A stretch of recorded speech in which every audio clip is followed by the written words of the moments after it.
하찮은 여군년 따위가 감히 군단장을 조사해. 당장 무릎 꿇고 빌어라. 2,000명의 장병이 지켜보는 연병장 한복판에서 중장 계급장을 단 남자가 소령에게 고함을 질렀습니다. 하지만 그는 몰랐습니다. 이 여군 장교가 누구의 딸인지, 그리고 지금 이 순간 하늘에서 누가 내려오고 있는지를. 과연 이 연병장에서 무슨 일이 벌어진 걸까요? 영상 보시기 전에 구독과 좋아요 한번 눌러주시면 세상 사연에 큰 힘이 됩니다. 무료로 할 수 있는 소중한 응원, 더 좋은 이야기로 보답하겠습니다. 이제 시작하겠습니다. 강원도 철원 최전방. 휴전선과 불과 몇 킬로미터 떨어지지 않은 곳에 제육군단 철이 삼각부대가 자리하고 있었다. 겨울 아침 영하 15도의 매서운 추위가 군단 전체를 휘감았지만 군단 본부 3층 군수처 사무실은 이른 아침부터 뜨겁게 달아올라 있었다. 강지원 소령은 컴퓨터 모니터 앞에서 눈을 떼지 못하고 있었다. 28배 나이의 군단 군수참모 자리에 오른 것은 결코 평범한 일이 아니었다. 육군사관학교 출신도 아닌 연세대학교 학군단 출신이 이 자리에 앉기까지 그녀는 누구보다 치열하게 살아왔다. 매일 새벽 5시에 일어나 체력 단련을 하고 밤 11시까지 군단에 남아 업무를 처리했다. 남자 장교들도 버거워하는 혹한기 훈련을 누구보다 모범적으로 수행했고 군수 계획 하나를 세울 때도 장병 한 명 한 명의 안전을 최우선으로 고려했다. 하지만 지금 그녀가 마주한 화면 속 숫자들은 그 모든 노력을 비웃기라도 하듯 엉망이었다. 혹한기 훈련을 앞두고 발주한 방한복과 전투화, 그리고 각종 군수품의 수량과 예산이 맞지 않았다. 서류상으로는 분명 정상적으로 납품되었다고 기록되어 있었지만 실제 창고에 있는 물량은 턱없이 부족했다. 게다가 품질도 형편없었다. 장병들이 입는 방한복 안감은 찢어지기 일쑤였고 전투화 밑창은 한 달도 못 가 벗겨졌다. 강지원은 지난 3개월간 이 문제를 추적해왔다. 처음에는 단순한 행정착오라고 생각했다. 하지만 파고들수록 이것이 조직적인 비리라는 확신이 들었다. 납품업체는 군단장 한태준 중장의 육사 동기가 실소유주로 있는 곳이었고 허위 서류와 이중 장부가 곳곳에서 발견되었다. 수십억 원대의 예산이 증발한 것이다. 그 돈은 혹한기 최전방을 지키는 3,000여 명 장병들의 생명과 직결된 것이었다. 문제는 이 사실을 알리려 해도 막막하다는 점이었다. 군단 내 주요 참모들은 모두 한태준 중장의 사람들이었다. 그들은 강지원이 조사를 시작하자 노골적으로 방해했다. 문서를 요청하면 분실되었다고 했고 증거를 확보하려 하면 접근 권한이 없다며 막았다. 심지어 몇몇 선임 영관급 장교들은 강지원에게 직접 찾아와 경고했다. 강소령, 군대에서 너무 잘하려고 하면 다친다. 적당히 하고 넘어가는 것도 처세야. 이건 소령 계급이 관여할 문제가 아니야. 군단장님께 누가 되는 일이라고. 하지만 강지원은 물러서지 않았다. 그녀에게는 숨겨진 배경이 있었다. 합동참모의장 서민호 대장, 대한민국 육군 최고위직에 있는 그 사람이 바로 그녀의 아버지였다. 하지만 강지원은 단 한 번도 그 사실을 군단 내에서 밝힌 적이 없었다. 아버지의 힘을 빌리면 이 모든 문제를 단번에 해결할 수 있다는 것을 알았지만 그렇게 하고 싶지 않았다. 그녀는 서민호 대장의 딸이 아닌 강지원 소령으로서 인정받고 싶었다. 스스로의 능력으로 이 군단을 바로 세우고 싶었다. 그날도 강지원은 증거 자료를 정리하고 있었다.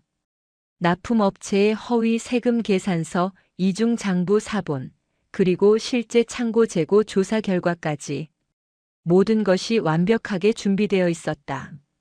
이제 이것을 어떻게 공식적으로 보고할 것인가가 문제였다. 일반적인 보고 체계로는 한태준 중장에게 먼저 보고해야 했다. 하지만 그것은 증거를 직접 범인에게 건네는 것과 다름없었다. 바로 그때 사무실 문이 열렸다. 인사과 행정병이 급하게 들어오더니 말했다. 강소령님, 군단장님께서 긴급 간부회에 소집하셨습니다. 지금 당장 회의실로 오시라고 하십니다. 강지원의 심장이 빠르게 뛰기 시작했다. 예정에 없던 긴급 회의였다. 한태준 중장이 자신의 조사를 알아챈 것이 분명했다. 하지만 두려움보다는 오히려 각오가 섰다. 이 문제를 끝낼 때가 온 것이다. 회의실로 가는 복도는 평소보다 더 길게 느껴졌다. 강지원은 자료를 담은 파일을 가슴에 품고 회의실 문을 열었다. 안에는 군단의 주요 참모급 장교들이 모두 모여 있었다. 작전참모, 인사참모, 정보참모, 병참참모까지 모두 대령이나 중령급 선임들이었다. 그들의 표정은 하나같이 굳어 있었다. 상석에는 한태준 중장이 앉아 있었다. 50대 중반의 그는 육군사관학교 32기 출신으로 전형적인 육사 엘리트 코스를 밟아온 인물이었다. 하지만 그의 눈빛에는 군인다운 강직함 대신 교활함과 탐욕이 서려 있었다. 강소령 앉게. 한태준 중장의 목소리는 낮고 차갑했다. 강지원은 경례를 올리고 자리에 앉았다. 회의실의 분위기는 냉랭했다.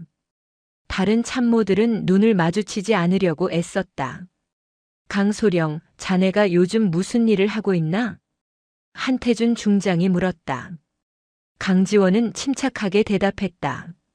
군단장님, 혹한기 군수 현황을 점검하고 있습니다. 점검? 그게 자네 권한 범위 안의 일인가? 군수 참모로서 당연한 임무입니다. 당연한 임무라. 한태준 중장이 비웃음을 흘렸다. 자네는 지금 군단장인 나를 의심하고 있는 건가? 회의실이 더욱 조용해졌다. 강지원은 똑바로 한태준 중장을 바라보았다. 군단장님을 의심하는 것이 아닙니다. 다만 서류상 수치와 실제 군수 현황의 차이가 있어 이를 바로잡으려는 것뿐입니다. 그래? 그럼 자네가 발견한 그 문제라는 게 뭔가? 여기 있는 선임 참모들 앞에서 한번 말해보게. 강지원은 파일을 꺼내 펼쳤다. 그 순간 한태준 중장이 벌떡 일어섰다. 그의 얼굴은 분노로 일그러져 있었다. 감히 여자 주제에 고작 소령 주제의 군단장을 조사한다고. 순간 회의실의 공기가 얼어붙었다. 한태준 중장은 책상을 내리쳤다. 그리고는 책상 위에 놓여있던 육중한 표창패를 집어들었다. 그것은 군단 지휘관 표창패로 두꺼운 크리스털 재질의 금속 테두리가 둘러진 물건이었다.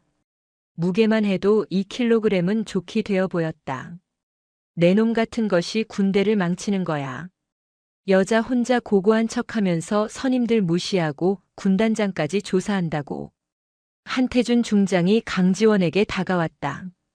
다른 참모들은 모두 고개를 숙이고 있었다. 아무도 말리지 않았다. 아니, 말릴 수 없었다. 강지원은 자리에서 일어나 차렷 자세를 취했다. 그녀는 도망치지 않았다. 한태준 중장의 손에 들린 표창패가 번쩍이는 것이 보였다. 당장 나가서 정신 재무장하고 와. 내 놈의 머릿속을 뜯어 고쳐야겠어. 그 순간 표창패가 강지원의 관자놀이를 내리쳤다. 날카로운 금속 모서리가 살갗을 파고들었다. 엄청난 충격에 강지원의 몸이 휘청거렸다. 눈앞이 하얗게 변했고 귀에서는 이명이 울렸다. 관자놀이에서 뜨거운 액체가 흘러내리는 것이 느껴졌다. 피었다. 하지만 강지원은 비명을 지르지 않았다. 그녀는 이를 악물고 다시 차렷 자세로 섰다. 피가 이마를 타고 흘러 눈가로 번졌지만 그녀는 흔들리지 않았다. 오히려 더욱 또렷한 눈빛으로 한태준 중장을 바라보았다. 경례. 강지원은 떨리는 손을 올려 경례를 붙였다. 그 모습에 한태준 중장조차 잠시 당황하는 기색을 보였다. 하지만 이내 다시 고함을 질렀다. 당장 나가. 강지원은 경례 자세를 유지한 채 뒷걸음질 쳤다. 회의실 문을 나서는 순간 그녀의 다리가 휘청거렸다. 복도 벽에 기댄 채 강지원은 천천히 주저앉았다. 피는 계속 흘렀고 시야는 점점 흐려졌다. 하지만 그녀는 악물었던 입을 열지 않았다. 이건 시작일 뿐이야. 나는 포기하지 않는다. 강지원은 흐르는 피를 닦으며 다시 일어섰다. 찢어진 자존심은 아팠지만 오히려 그 고통이 그녀를 더 강하게 만들었다. 그녀는 비틀거리는 걸음으로 의무대를 향해 걸어갔다. 이마의 상처는 꿰매야 할 정도로 깊었지만 그녀의 의지는 꺾이지 않았다. 복도를 걸으며 강지원은 생각했다. 이 군단의 부패는 한 사람의 고통으로 끝나는 것이 아니었다. 최전방을 지키는 3천여 명 장병들의 생명이 걸린 문제였다. 제대로 된 방한복 없이 영하의 날씨에서 경계 근무를 서야 하는 병사들, 불량 전투화를 신고 산악훈련을 나가야 하는 군단원들, 그들을 생각하면 이 정도 고통은 아무것도 아니었다. 의무대에 도착한 강지원은 군의관에게 간단히 상처를 꿰맸다. 7바늘이었다. 군의관은 폭행 사실을 보고해야 한다고 말했지만 강지원은 단호하게 거절했다. 아직은 때가 아니었다. 그녀에게는 계획이 있었다. 한태준 중장이 저지른 범죄를 완벽하게 입증할 수 있는 증거를 반드시 확보할 것이었다. 그날 밤 강지원은 홀로 집무실에 남아 거울을 바라보았다. 관자놀이의 흉터는 선명했다. 하지만 그녀의 눈빛은 어느 때보다 또렷했다. 이 흉터는 굴욕의 표식이 아니었다. 이것은 싸움의 시작을 알리는 전사의 상처였다. 강지원이 의무대에서 돌아온 다음 날 군단 본부는 이상할 정도로 조용했다. 복도에서 마주치는 장교들은 그녀의 이마에 감긴 붕대를 보고도 눈을 피했다. 어제 회의실에 있던 참모들은 더욱 노골적이었다. 그들은 강지원과 마주치면 급하게 방향을 바꾸거나 아예 다른 층 계단을 이용했다. 침묵의 카르텔이었다. 모두가 알고 있었지만 아무도 말하지 않았다. 강지원은 자신의 집무실로 돌아와 책상 앞에 앉았다. 컴퓨터를 켜려는데 손이 떨렸다. 폭행당한 충격보다 더 큰 것은 이 고립감이었다. 28배 나이에 소령 계급장을 달고 최전방 군단의 군수 참모가 되었을 때 그녀는 자신이 해낼 수 있다고 믿었다. 하지만 지금 이 순간 그녀는 완전히 혼자였다. 점심시간이 되었다. 강지원은 평소처럼 간부 식당으로 향했다. 식당에 들어서자 웅성거리던 대화 소리가 뚝 끊겼다. 그녀가 식판을 들고 자리를 찾자 함께 앉아있던 중령급 장교들이 슬그머니 자리를 떴다. 빈 테이블에 홀로 앉아 밥을 먹는데 음식이 목으로 넘어가지 않았다. 바로 그때였다. 누군가 그녀의 맞은편에 식판을 내려놓았다. 고개를 들어보니 40대 중반쯤 되어 보이는 상사 계급장을 단 부사관이 앉아 있었다. 김성호 상사였다. 그는 군수처에서 실무를 담당하는 군수 담당관으로 20년 넘게 군 생활을 해온 베테랑이었다. 소령님 식사하십시오. 김성호 상사의 목소리는 차분했다. 강지원은 그를 바라보았다. 그의 얼굴에는 주름이 깊게 패여 있었고 눈가에는 세월의 흔적이 역력했다. 하지만 그 눈빛만큼은 또렷했다. 상사님께서는 괜찮으십니까? 강지원이 조심스럽게 물었다. 지금 자신과 함께 앉아 있다는 것은 한태준 중장의 눈밖에 날 수 있다는 뜻이었다. 김성호 상사는 담담하게 대답했다. 저는 이등병 때부터 최전방만 22년째입니다. 이제 와서 두려운 것은 없습니다. 그의 말투에는 흔들림이 없었다. 강지원은 그제야 조금 안도했다. 적어도 자신이 완전히 혼자는 아니라는 사실이 위안이 되었다. 식사를 마치고 돌아가려는데 김성호 상사가 낮은 목소리로 말했다. 소령님, 오후 6시에 제3군수창고로 오십시오. 혼자서요. 강지원은 고개를 끄덕였다. 김성호 상사는 더 이상 아무 말 없이 자리를 떴다. 오후 내내 강지원은 업무를 처리하며 시계를 바라보았다. 시간이 유난히 느리게 갔다. 6시가 가까워지자 그녀는 집무실을 나섰다. 제3군수창고는 군단 본부에서 500m쯤 떨어진 외진 곳에 있었다. 주로 오래된 장비나 문서를 보관하는 곳이라 사람들의 발길이 뜸했다. 어둠이 내린 창고 입구에는 김성호 상사가 서 있었다. 그는 주변을 살핀 후 강지원을 안으로 안내했다. 창고 안은 습기 찬 냄새가 진동했다. 오래된 목재 선반에는 먼지가 수북이 쌓여 있었다. 김성호 상사는 창고 깊숙한 곳으로 걸어갔다. 그리고는 선반 뒤에 숨겨둔 낡은 군용 가방을 꺼냈다. 가방을 열자 안에는 두툼한 서류 뭉치들이 들어 있었다. 소령님, 이것이 제가 지난 3년간 모은 자료입니다. 김성호 상사의 목소리에는 무게가 실려 있었다. 강지원은 서류를 하나씩 펼쳐보았다. 그것은 놀라운 기록들이었다. 납품업체와 실제 지급 물품의 차이, 허위로 작성된 검수 서류, 예산 집행 내역과 실제 지출의 불일치, 그리고 가장 결정적으로 한태준 중장과 납품업체 대표 사이의 금전 거래 내역까지. 상사님, 이걸 어떻게? 제가 군수 업무를 20년 넘게 했습니다. 한 중장이 부임하고 나서부터 뭔가 이상하다는 걸 눈치챘습니다. 처음에는 확신이 서지 않았습니다. 하지만 하나씩 추적하다 보니 이게 조직적인 범죄라는 걸 알게 되었습니다. 김성호 상사는 계속해서 설명했다. 한태준 중장이 부임한 것은 3년 전이었다. 그때부터 군수 물품의 품질이 급격히 떨어지기 시작했다. 방한복은 얇아졌고 전투화는 쉽게 망가졌으며 전투 식량의 양도 줄었다. 장병들은 불만을 제기했지만 묵살되었다. 김성호 상사는 그때부터 혼자 조사를 시작했다. 납품업체 대표 이종석은 한 중장과 육사 32기 동기입니다. 전역 후 군납 사업을 시작했고 한 중장이 이 군단에 부임하면서 본격적으로 비리가 시작되었습니다. 강지원은 서류를 계속 넘겼다. 김성호 상사가 기록한 내용은 놀라울 정도로 상세했다. 매 분기마다 발주된 물품의 종류와 수량, 실제 납품된 물품과의 차이, 그리고 차액이 어디로 흘러갔는지까지. 그는 심지어 한태준 중장의 개인 계좌로 입금된 금액까지 추적해 놓았다. 상사님, 이 정도면 충분히 입증할 수 있습니다. 그런데 왜 지금까지 보고하지 않으셨습니까? 김성호 상사는 쓴웃음을 지었다. 소령님, 부사관이 중장을 고발한다? 그게 가능하다고 보십니까?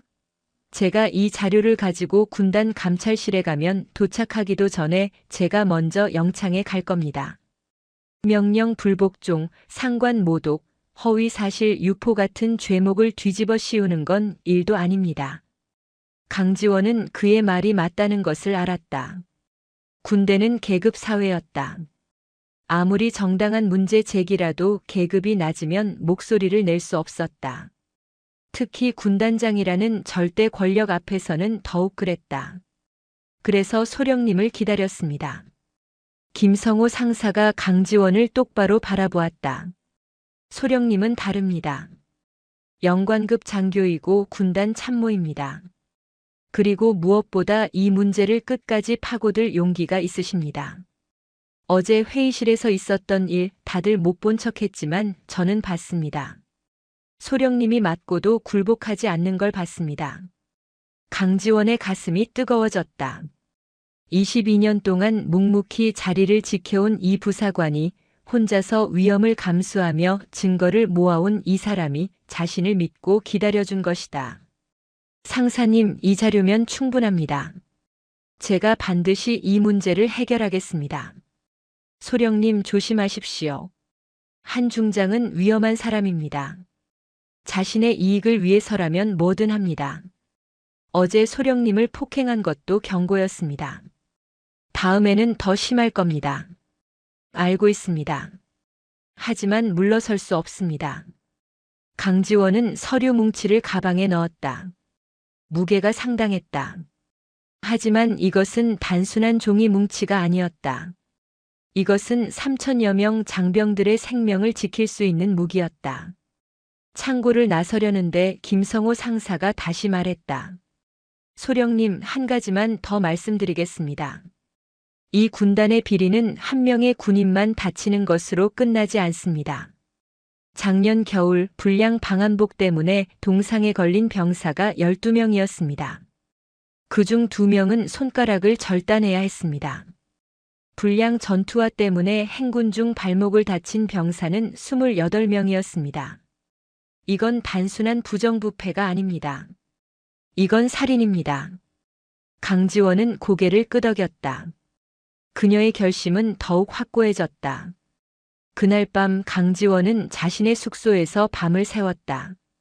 김성호 상사가 준 자료를 하나하나 분석했다. 납품 계약서, 세금 계산서, 검수 보고서, 입출고 내역, 그리고 은행 거래 내역까지. 모든 것이 맞물렸다. 한태준 중장과 이종석은 치밀하게 계획을 세웠다. 서류상으로는 정상적인 거래처럼 보이게 만들었지만 실제로는 질 낮은 제품을 납품하고 차액을 챙겼다. 강지원은 계산기를 두드렸다. 지난 3년간 빼돌린 금액은 무려 78억 원이었다. 그 돈이면 군단 전체에 최신 방한 장비를 지급하고도 남을 금액이었다. 하지만 그 돈은 한태준 중장과 이종석의 주머니로 들어갔고 최전방 장병들은 추위에 떨어야 했다.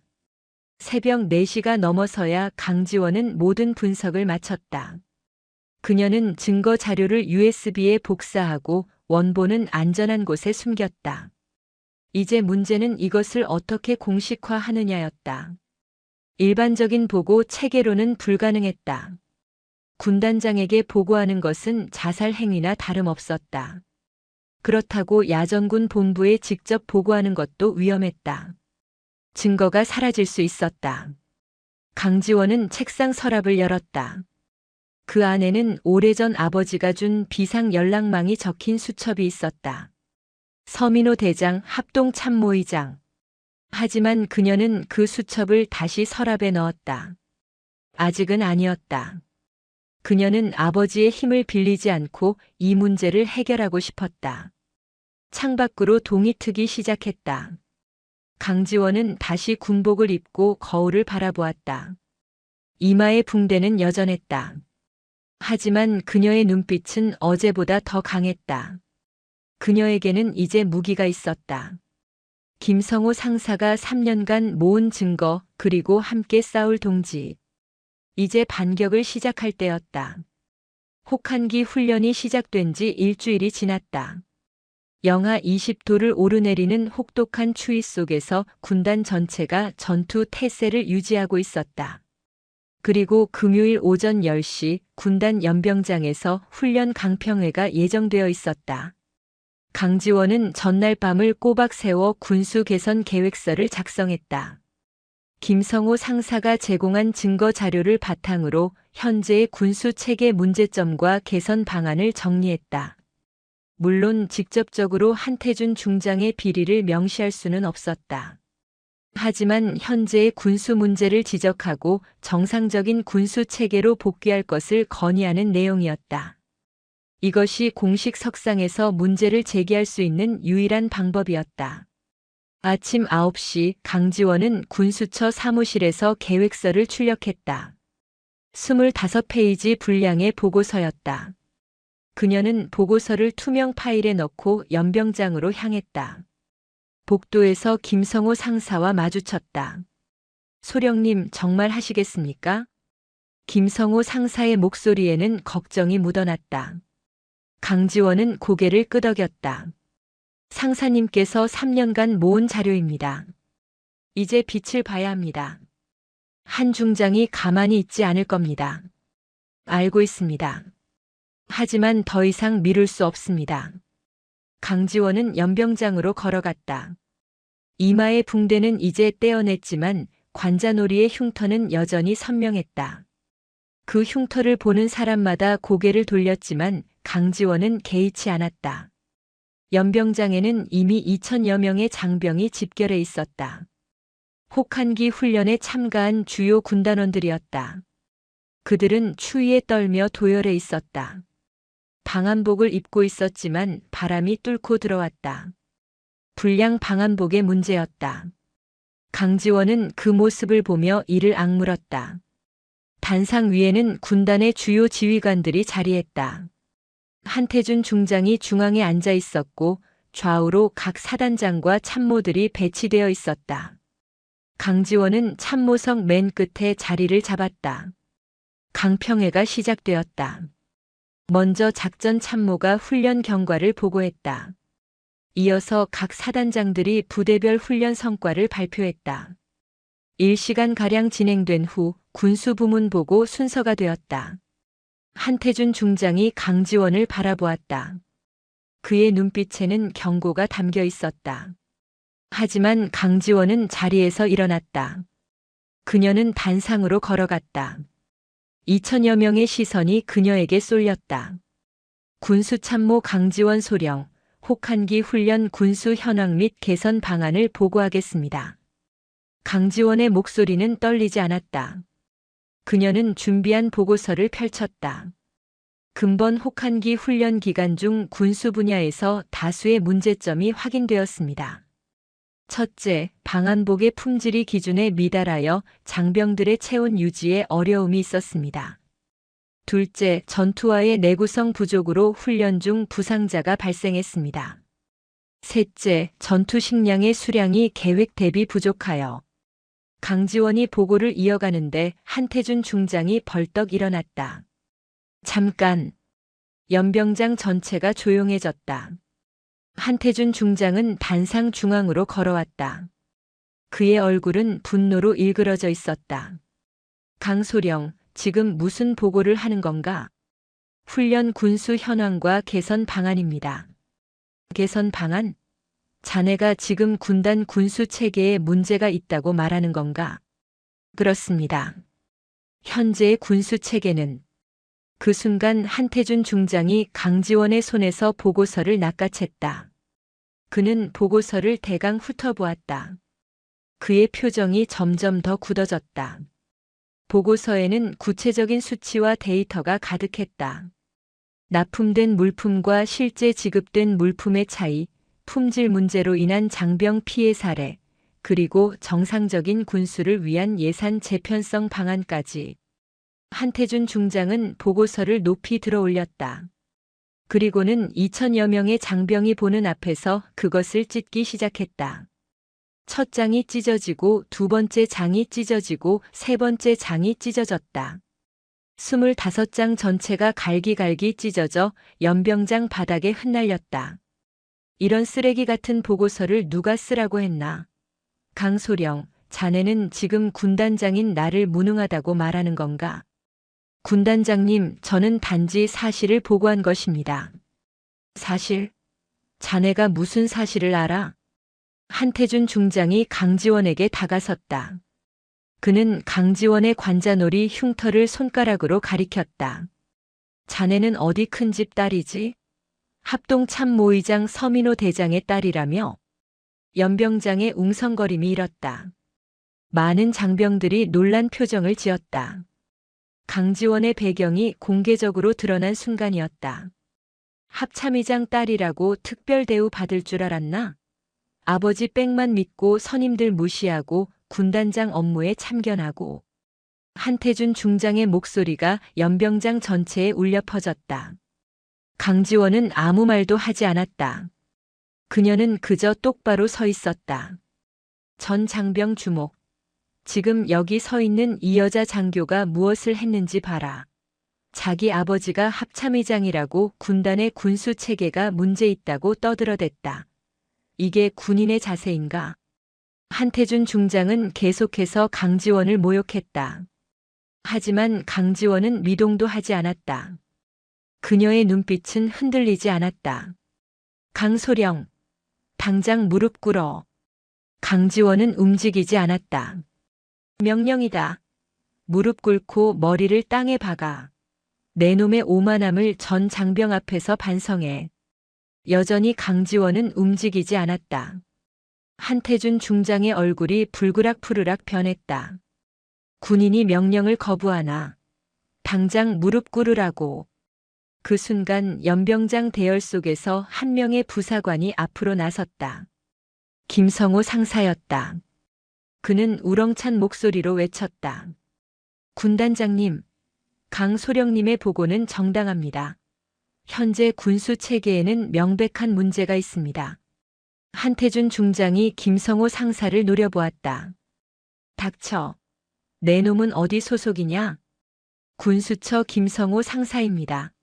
저는 22년간 군수 업무를 담당했으며 현재의 비리를 목격했습니다. 연병장이 술렁이기 시작했다. 한태준 중장은 당황한 기색을 보였다. 상황이 자신의 통제를 벗어나고 있었다. 당장 입 닥치고 대열로 돌아가. 안 그러면 군사재판이다.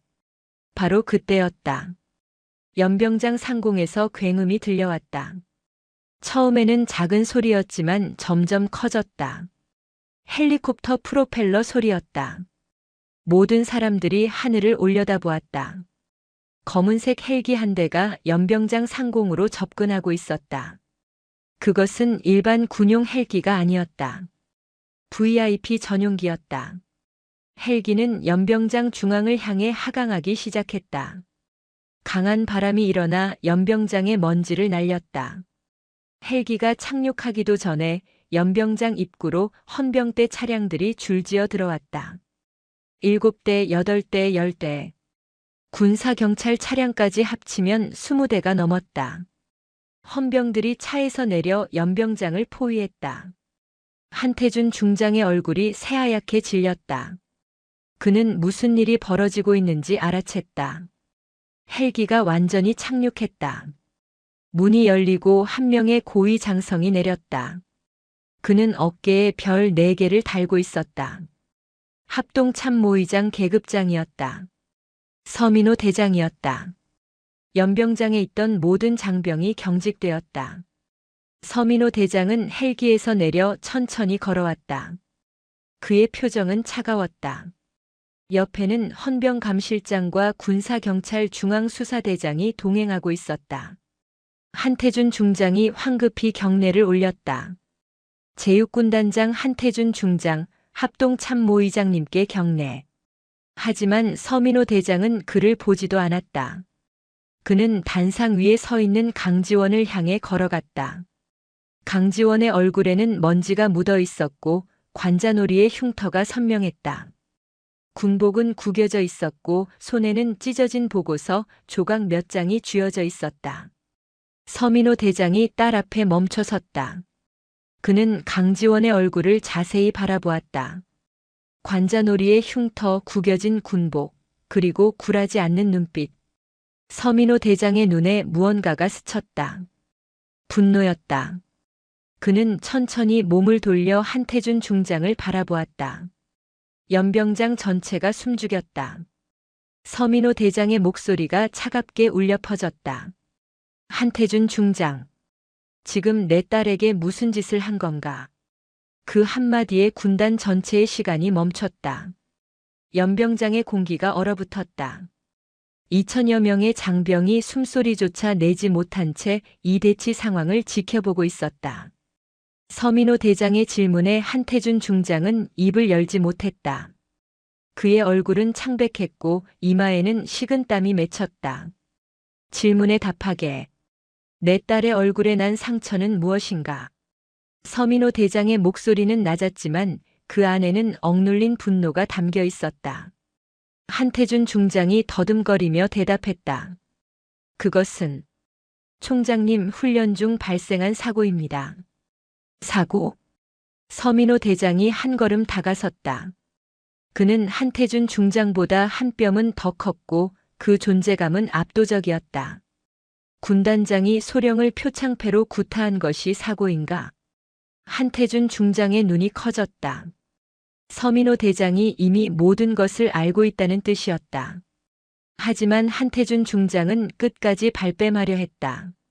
총장님, 그것은 오해입니다.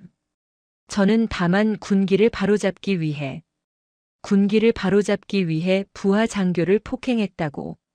서민호 대장이 강지원을 바라보았다. 그는 딸에게 다가가 관자놀이의 흉터를 조심스럽게 살펴보았다. 일주일이 지났지만 상처는 여전히 선명했다. 꿰맨 자국이 또렷했다. 지원아. 서민호 대장이 처음으로 딸을 이름으로 불렀다. 강지원은 차렷 자세를 유지한 채 대답했다. 예, 총장님. 고생했다. 잘 견뎌줘서 고맙다. 그 한마디에 강지원의 눈가가 붉어졌다. 하지만 그녀는 눈물을 흘리지 않았다. 서민호 대장은 다시 한태준 중장을 향해 돌아섰다. 한 중장, 자네는 지금 대한민국 육군 장성으로서 부하를 폭행했다. 그것도 정당한 업무 수행 중인 참모 장교를. 이것이 첫 번째 죄목이다. 한태준 중장이 변명하려 했지만 서민호 대장이 손을 들어 막았다. 아직 끝나지 않았네. 내가 여기 온 이유는 단순한 폭행 사건 때문이 아니야. 서민호 대장이 헌병감실장에게 고개를 끄덕이자 실장이 서류 가방을 열어 두꺼운 파일을 꺼냈다. 서민호 대장은 그것을 받아들고 천천히 펼쳤다. 지난 3년간 제육군단의 군수 예산 집행 내역이다. 총액 78억 원이 사라졌다. 납품된 것으로 기록된 물품들은 실제로 창고에 없거나 있어도 품질이 기준에 한참 못 미친다. 그 차액은 어디로 간 건가? 한태준 중장의 얼굴이 흑빛으로 변했다. 그는 아무 말도 하지 못했다. 바로 그때 대열 속에서 김성호 상사가 다시 앞으로 나섰다. 그는 우렁찬 목소리로 보고했다. 합동참모의장님, 군수처 김성호 상사 긴급 보고 드리겠습니다. 서민호 대장이 김성호 상사를 바라보았다. 김성호 상사는 흔들림 없는 목소리로 말을 이었다. 강지원 소령님의 관자놀이 상처는 일주일 전 군단 간부회의 중 한태준 군단장이 지휘관 표창패로 폭행하여 발생한 것입니다. 당시 회의실에는 군단의 모든 주요 참모들이 있었으며 저는 그날 회의실 밖에서 이 장면을 목격했습니다. 연병장의 웅성거림이 일었다.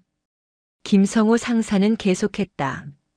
한태준 군단장이 강 소령님을 폭행한 이유는 강 소령님이 군단 군수 비리를 조사했기 때문입니다. 저는 지난 3년간 이 비리의 증거를 수집해왔습니다. 김성호 상사는 품속에서 봉투 하나를 꺼냈다. 그 안에는 USB 메모리가 들어있었다. 그는 그것을 서민호 대장에게 전달하기 위해 단상으로 올라왔다. 이 안에 모든 증거가 있습니다. 납품업체와의 허위 계약서, 이중장부, 불법 리베이트 수수 내역, 그리고 한태준 군단장의 개인 계좌 입금 기록까지 전부 있습니다. 서민호 대장이 USB를 받았다. 그는 옆에 있던 헌병감실장에게 건넸고 실장은 즉시 노트북을 꺼내 내용을 확인하기 시작했다. 몇 분간의 침묵이 흘렀다. 헌병감실장의 얼굴이 점점 굳어졌다. 총장님 확인했습니다. 증거가 명확합니다. 서민호 대장은 고개를 끄덕였다. 그는 다시 한태준 중장을 바라보았다. 한 중장, 이제 할 말이 있나? 한태준 중장은 무너져 내리는 사람처럼 보였다. 하지만 그는 끝까지 발악했다. 총장님, 이것은 함정입니다. 저 여자가 저를 모함하기 위해 꾸민 일입니다. 아버지가 합참의장이라고 이런 식으로. 그만. 서민호 대장의 목소리가 연병장을 진동했다. 2000여 명의 장병 모두가 그 기세에 움찔했다. 한태준 중장, 자네는 지금까지 3가지 중대한 범죄를 저질렀다. 첫째, 부하 장교에 대한 폭행. 둘째, 군 예산 횡령 및 뇌물 수수. 셋째, 비리 은폐를 위한 직권 남용. 서민호 대장은 한 걸음 한 걸음 한태준 중장에게 다가갔다. 하지만 자네의 가장 큰 죄는 따로 있네. 자네는 최전방을 지키는 3000여 명 장병들의 생명을 담보로 사익을 취했다. 작년 겨울 불량 방한복 때문에 12명의 병사가 동상에 걸렸다. 그중 2명은 손가락을 잃었다. 불량 전투화 때문에 28명이 다쳤다. 이것이 자네가 저지른 진짜 범죄다. 한태준 중장의 얼굴에서 모든 혈기가 빠져나갔다. 그는 더 이상 할 말이 없었다. 서민호 대장이 헌병 감실장을 바라보며 명령했다. 체포하게. 예, 총장님. 헌병 감실장의 지시에 따라 헌병 4명이 단상으로 올라왔다. 그들은 한태준 중장에게 다가갔다. 한태준 중장이 뒤로 물러서려 했지만 헌병들은 정확하게 그를 제압했다. 수갑이 그의 손목에 채워졌다. 한태준 중장, 군형법 제62조 직권남용, 제134조 뇌물수수, 특가법상 폭행 혐의로 긴급 체포한다. 헌병들이 한태준 중장을 연행하기 시작했다. 그는 발버둥쳤다. 이럴 수 없어. 나는 군단장이야. 육사 32기야. 이렇게 끝날 수 없다고. 하지만 아무도 그의 말을 듣지 않았다.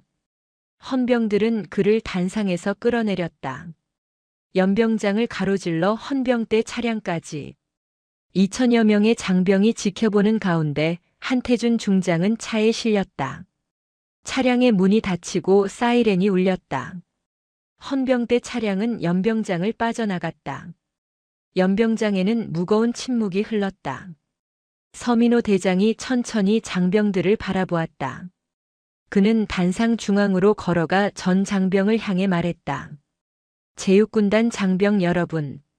오늘 여기서 여러분이 목격한 것은 군의 정의가 무엇인지 보여주는 사례입니다. 계급이 높다고 지위가 높다고 해서 부정을 저지를 권리는 없습니다. 군인의 가장 큰 임무는 나라를 지키는 것이고 그 다음은 전우를 지키는 것입니다. 한태준 전 군단장은 이 2가지를 모두 저버렸습니다. 서민호 대장의 목소리는 무겁지만 명확했다. 하지만 이 군단에는 여전히 군인의 본분을 지킨 사람들이 있습니다. 강지원 소령은 폭행을 당하면서도 굴하지 않고 진실을 추구했습니다. 김성호 상사는 3년간 위험을 무릅쓰고 증거를 수집했습니다.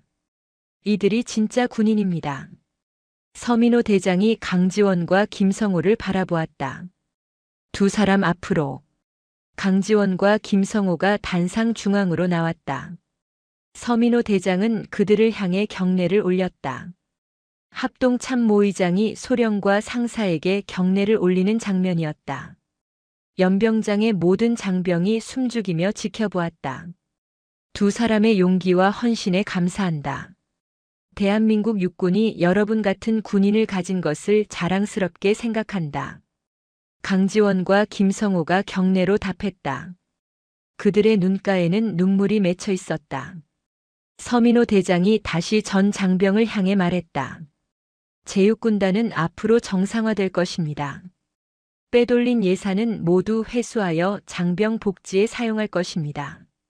새로운 군단장이 곧 부임할 것이며 이 군단은 다시 대한민국 최고의 군단으로 거듭날 것입니다. 그의 말이 끝나자 연병장 곳곳에서 박수 소리가 터져 나왔다. 처음에는 작았지만 점점 커졌다. 2000여 명의 장병 모두가 박수를 쳤다. 그것은 정의가 승리한 순간이었다. 서민호 대장은 딸에게 다가가 어깨에 손을 올렸다. 지원아, 정말 잘했다. 아버지로서가 아니라 군인으로서 말하는 것이다. 너는 자랑스러운 대한민국 육군 장교다. 강지원은 더 이상 눈물을 참을 수 없었다. 하지만 그것은 슬픔의 눈물이 아니었다. 승리의 눈물이었다. 한태준 전 군단장의 군사재판은 체포 후 1달 만에 열렸다. 국군수도병원 지하에 위치한 군사법정은 연일 취재진과 방청객으로 붐볐다. 군단장급 장성의 비리 사건은 군 전체를 뒤흔들었고 언론은 연일 이 사건을 톱으로 다뤘다. 재판은 신속하게 진행되었다. 김성호 상사가 3년간 수집한 증거는 완벽했다. 납품업체 대표 이종석과 주고받은 이메일, 비자금 계좌 입출금 내역, 허위 검수 서류, 그리고 실제 장병 피해 사례까지. 검찰은 한태준에게 징역 12년을 구형했다. 강지원은 증인으로 법정에 섰다. 재판장이 물었다. 증인은 피고인으로부터 직접적인 폭행을 당했습니까? 예, 그렇습니다. 폭행 당시 상황을 설명해 주십시오. 강지원은 담담하게 증언했다. 군단 간부 회의실에서 있었던 일, 표창패로 관자놀이를 가격당한 순간, 그리고 그 후의 협박까지. 그녀의 증언은 흔들림이 없었다. 재판장 앞에서도 그녀는 군인이었다. 최종 판결이 내려졌다. 징역 10년 전역 및 군인연금 박탈. 한태준은 법정에서 끌려나가며 고함을 질렀지만 아무도 그에게 귀 기울이지 않았다. 그는 육군교도소로 이송되었다. 재판이 끝난 다음 날 서민호 대장은 딸을 계룡대 본부로 불렀다. 합동참모본부 의장실은 넓고 엄숙했다. 벽면에는 태극기와 군기가 걸려 있었고 책상 위에는 전국의 군 작전 상황이 실시간으로 표시되는 모니터가 놓여 있었다. 앉아라, 지원아. 서민호 대장이 딸에게 소파를 가리켰다. 이곳에서는 아버지로서 말할 수 있었다. 강지원은 조심스럽게 앉았다. 고생 많았다. 이번 일로 몸과 마음이 많이 상했을 텐데. 괜찮습니다, 아버지. 서민호 대장은 차를 따라 딸에게 건넸다. 사실 나는 내가 철원에서 어떤 일을 겪고 있는지 진작 알고 있었다. 합참의장실에는 모든 정보가 들어온다. 내가 한태준에게 맞았다는 보고도 당일 밤에 받았다. 강지원이 놀란 표정을 지었다. 그런데 왜 바로 개입하지 않았냐고? 서민호 대장이 쓴웃음을 지었다. 지원아, 너는 내 힘으로 해내고 싶어 했다. 내가 섣불리 나서면 너의 모든 노력이 물거품이 될 것을 알았다. 그래서 기다렸다. 내가 증거를 확보하고 내가 싸울 준비가 될 때까지. 강지원의 눈시울이 붉어졌다.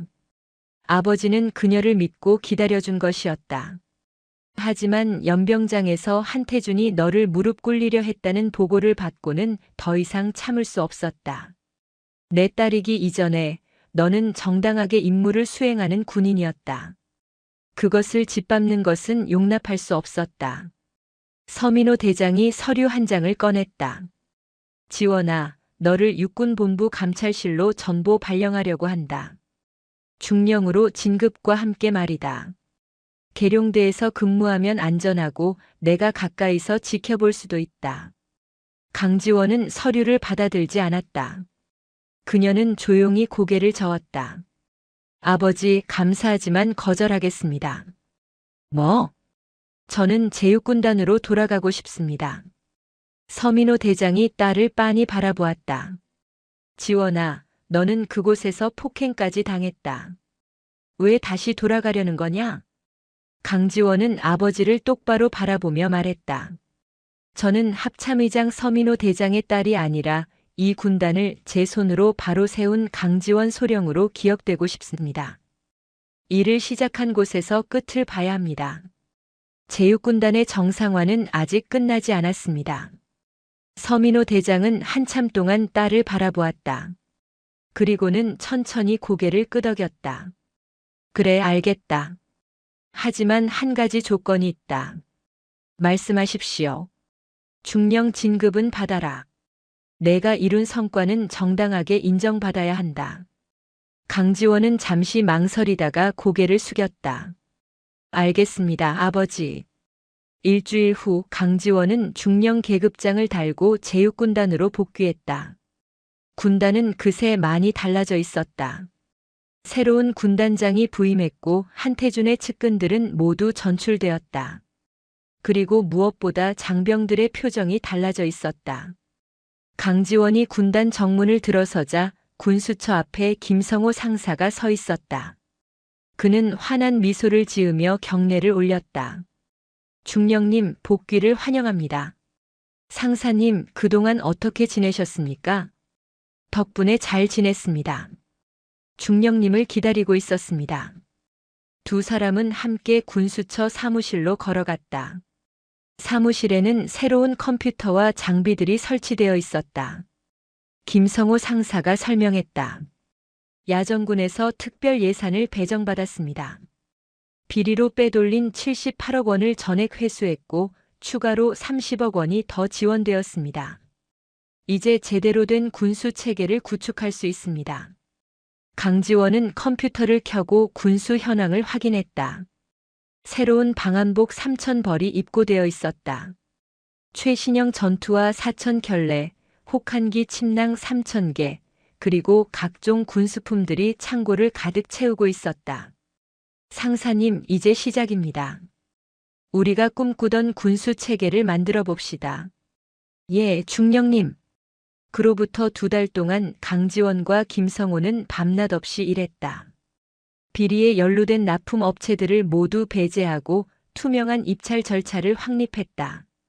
군수품의 품질 검수 기준을 강화하고 장병들의 피드백을 실시간으로 반영하는 시스템을 구축했다. 창고 관리도 전산화하여 한 푼, 한 개의 물품도 정확하게 추적할 수 있게 되었다. 장병들의 반응은 즉각적이었다. 새로운 방한복은 영하 20도에서도 따뜻했고 전투화는 험한 산악 지형에서도 끄떡없었다. 더 이상 동상에 걸리는 병사도 불량 장비 때문에 다치는 병사도 없었다. 12월 중순 대규모 혹한기 훈련이 시작되었다. 군단 예하 수색대대가 북방 한계선 인근 산악 지역에서 이틀간 생존 훈련을 실시하기로 했다. 강지원은 군수 지원 책임자로서 훈련에 동행했다. 훈련 이틀째 되는 날 예상치 못한 폭설이 쏟아졌다. 기상청 예보에도 없던 이변이었다. 수색대대 1개 소대가 고립되었다는 보고가 들어왔다. 무전도 끊겼고 위치만 대략적으로 파악되었다. 군단 본부는 긴급 구조 작전을 펼쳤다. 하지만 눈이 너무 많이 쌓여 차량 접근이 불가능했다. 헬기도 기상 악화로 투입할 수 없었다. 유일한 방법은 도보로 구조대를 투입하는 것이었다. 강지원이 자원했다. 제가 가겠습니다. 군단장이 만류했다. 중령 참모가 직접 나설 일이 아닙니다. 군단장님, 제가 군수한 장비로 훈련 중입니다. 문제가 생기면 제가 책임져야 합니다. 그리고 무엇보다 저는 현장을 알아야 합니다. 군단장은 한참을 고민하다가 허락했다. 좋습니다. 하지만 정예 요원들과 함께 가십시오. 강지원은 김성호 상사와 특전사 출신 부사관 5명으로 구성된 구조팀을 꾸렸다. 그들은 최신 방한복을 입고 구조 장비와 비상 군수품을 챙겨 출발했다. 눈은 무릎까지 쌓여 있었다. 영하 25도의 살을 애는 추위 속에서 그들은 6시간을 행군했다. GPS로 고립된 소대의 위치를 추적하며 산을 올랐다. 강지원은 한 번도 뒤처지지 않았다. 오히려 앞장서서 길을 열었다. 마침내 그들은 고립된 소대를 발견했다. 12명의 병사들이 임시 대피소를 만들고 웅크리고 있었다. 그들은 지친 표정이었지만 새로 지급받은 방한 장비 덕분에 동상 환자는 없었다. 중령님, 병사들이 구조대를 보고 안도의 표정을 지었다. 강지원은 그들에게 비상식량과 따뜻한 물을 나눠주었다. 모두 무사합니까? 예, 중령님. 방한복이 정말 좋습니다. 이 추위에도 버틸 수 있었습니다. 강지원은 병사들의 상태를 하나하나 확인했다. 다행히 모두 건강했다. 구조팀은 병사들을 안전하게 대피소로 인도했다. 복귀하는 길도 험난했지만 그들은 무사히 돌아왔다. 이 구조작전은 군단 내에서 큰 반향을 일으켰다. 강지원 중령이 직접 현장에 나섰다는 소식은 장병들 사이에 빠르게 퍼졌다. 그녀는 더 이상 합참의장의 딸이 아니었다. 그녀는 부하들과 함께 위험을 무릅쓰는 진짜 지휘관이었다. 이듬해 1월 강지원은 정식으로 군단 병참 참모로 보직을 받았다. 그리고 육군 본부로부터 표창을 받았다. 표창장에는 이렇게 적혀 있었다. 강지원 중령은 군의 부정부패를 척결하고 장병 복지 향상에 기여한 공로가 지대함. 또한 위급한 상황에서 솔선수범하여 고립된 부하들을 구조한 공로를 인정하여 이에 표창함. 시상식이 끝난 후 강지원은 홀로 거울을 바라보았다. 관자놀이의 흉터는 여전히 남아있었다. 하지만 그것은 더 이상 수치의 흔적이 아니었다. 그것은 그녀가 싸웠고 이겼고 그리고 진정한 군인이 되었다는 증표였다. 김성호 상사가 문을 두드렸다. 중령님, 오늘 저녁 식사 어떠십니까? 군수처 전 인원이 축하 자리를 마련했습니다. 강지원은 미소를 지었다. 좋습니다. 함께 갑시다. 그들은 함께 복도를 걸어갔다. 창밖으로는 눈이 내리고 있었다. 하지만 이제 그 눈은 위협이 아니었다. 최전방 장병들은 따뜻한 방한복을 입고 튼튼한 전투화를 신고 충분한 군수품을 지급받았다. 그들은 안전했다. 그리고 그것이 강지원이 원했던 전부였다. 이마의 흉터를 손끝으로 가볍게 만지며 강지원은 생각했다. 이것은 패배의 상처가 아니다. 이것은 승리의 훈장이다. 진정한 군인의 명예를. 오늘 이야기 어떠셨나요? 강지원 중령은 우리에게 진정한 용기란 무엇인지 보여주었습니다. 때로는 혼자 서서 옳은 일을 해야 할 때가 있습니다. 그 과정에서 상처받고 외로울지라도 정의를 향한 한 걸음 한 걸음이 결국 세상을 바꿉니다. 여러분의 관자놀이에도 보이지 않는 흉터가 있다면 그것은 패배의 증거가 아니라 용기의 훈장입니다. 다음 이야기도 기대해 주세요. 감사합니다. 영상이 재미있으셨다면 구독과 좋아요, 댓글까지 부탁드리고 오늘도 건강하고 행복한 하루 되시길 바랍니다.